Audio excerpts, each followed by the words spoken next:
Bill Gates, Stephen Hawking, and Elon Musk have something in common.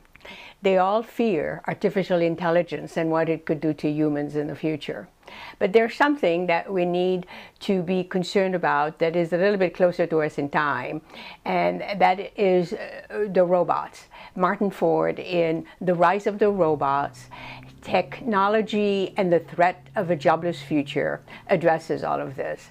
Now we know how far robots are already involved in our society. They can help with medical procedures. They can drive cars, which means in the future they could also drive trucks and pilot planes. We may not know that they can write sports stories and news stories and do legal research. And that means that they are involved in almost every aspect of our society. And because that is so pervasive, of course, many jobs are affected, and the economy is also going to be affected. What Martin Ford tries to document is how the productivity is rising, but the profit of this productivity no longer accrues to workers, but accrues to the bosses and the corporations. And of course, not everybody agrees with Martin Ford. There is an article in the Harvard Business Review that says, oh, but in the future, robots and technology could also create jobs.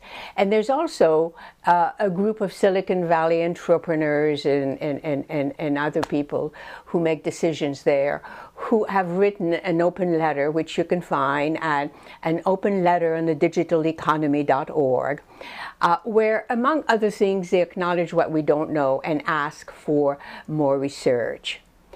Now, we all have heard our elected officials, our politicians, people who make decisions address the middle class and the need to do something for the middle class. Given how pervasive the use of robots is, and given that there are many jobs which are disappearing and are slated to disappear even more in the future, this is the restructuring of the economy and of the society that this implies and this calls for needs to be addressed if the middle class is going to be revived in any kind of ways. And unless our political candidates, our decision makers, and our elected officials address this restructuring, then it is doubtful that they will find answers that will pass muster. Thank you for listening. I'm Danielle Levy.